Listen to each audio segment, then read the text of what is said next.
I like all of it right now. And I'm kind of like, wow, can they keep this up? I don't know. Everything is working for me personally. I mean, there's little moments, of course, that are so, but I mean, it's such a giant leap ahead from what it was last year. Like the casting seems finally right. Right. No, I completely agree. And then from there, honestly, I I was able to squash my beef as if I am like Bravo talent on the stage at Andy's Legends Ball. Me and Tamara have gone head to head for so long. You're good with Tamara now? I'm good with Tamara. How did that happen? What happened? We had a conversation. And I said, listen, Tamara, I'm not obviously the biggest fan of your co-host being on reality TV, but I think that you guys do great on podcasts. And I think that your podcast is awesome. And I truly love what they bring to the table with Two T's in a Pod. And I love what Tamara is bringing this season. I feel like, and I think she would admit to this, sometimes she might have to, take a free trip to the bar in order to bring us what we're getting, but she's bringing it. I now actually want her to bring Teddy on the show because I think she'll immediately then throw Teddy under the bus, and that would be hysterical because none of these girls see it coming. Like Tamara has this weird gift to like nobody is able to call. Like, I mean, it's so obvious Tamara's plan of action, but none of these girls can see it. So she's playing like 4D chess and all of these other women are playing checkers, and she must come on here and go, wow, I didn't think it was going to be this easy to already rule the roost. Like you can't like she is causing all of the drama and she's untouchable. Like none of it's blowing back on her. Right. And it's kind of wild too, because I feel like Heather Dubrow felt like she was in this position last year, but Tamara is like, oh no, you put it in my lap, I'm going to take it to the next level. And we see it happening. So, well, and the thing with Heather Heather could have been a perfect foil for Tamara, but Heather is so busy trying to be an actor again and move to Los Angeles that she doesn't have her head in the game. So she's having like in the middle of like a Heather takedown season, and it shouldn't be like this, but Heather doesn't have her eye on the prize. And so Tamara is going to completely destroy, like they find like the whole thing with John last night. That's not Heather's issue. Like it's like Heather said that off camera. Tamara brought it on camera. There's a huge difference there. And I hate to agree with Heather Dubrow, but like, it's true. Like Heather was being a good friend by not bringing it up on camera and just talking crap behind her back. Tamara's the one that's bringing it on camera. It's obvious. And the fact that now the cast has seen the entire like season, and Shannon went on Watch What Happens Live and she doubled down with Vicki Gunvalson and she's like, watch the rest of the season and you'll see what Heather Dubrow did. And I'm like, oh, this to me, Tamara, we're in a good place, girl. So I'm sorry. I just want to say this to me feels like Shannon knows if I align myself with the Tres Amigas, Vicki Gunvalson is definitely coming back next season. 100%.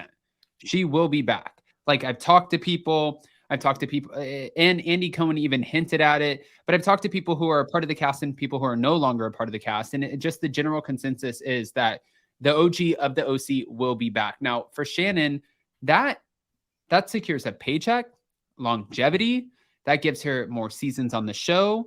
That gives her, well, everything that she didn't get in her divorce. You know what I mean? So yeah, why not align?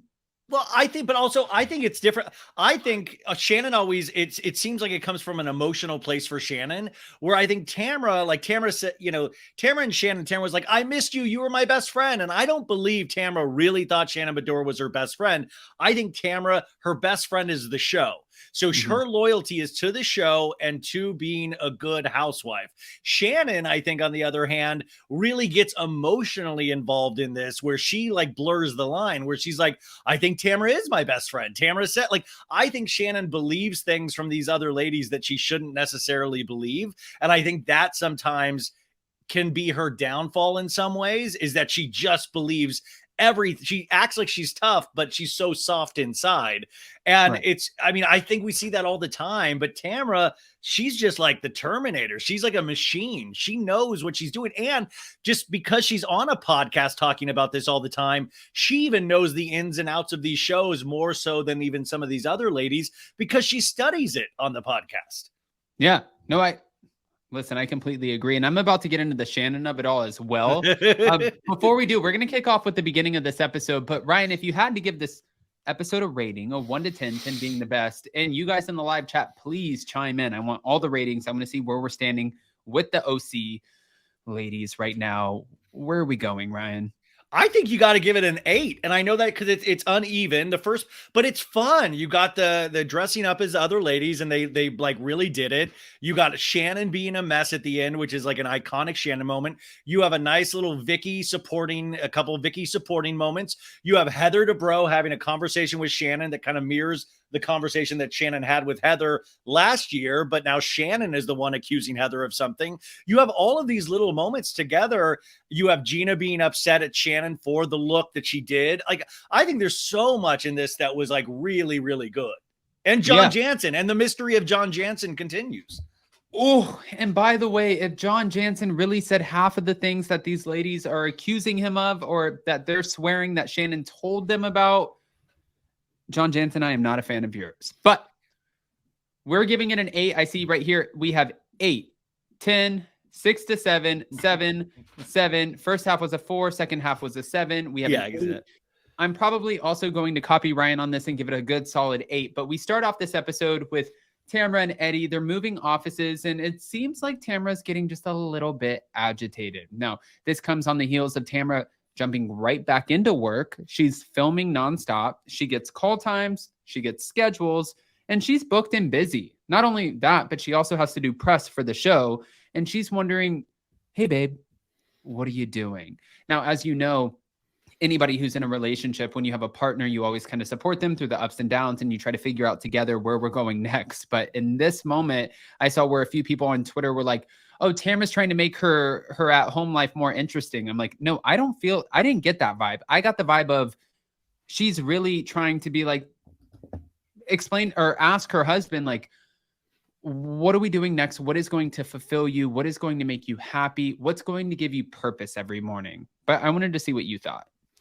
No, I mean, it seems like Eddie's slurping his noodles too loud at home, and obviously he needs out. We want Eddie to be fulfilled, but it seems like that gym thing was, I mean, the gym thing seems to be like the perfect thing for Eddie. So I know they do the CBD company and stuff like that, but like, yeah, get him out at the home, especially if Tamra's mom's in there having sex all the time.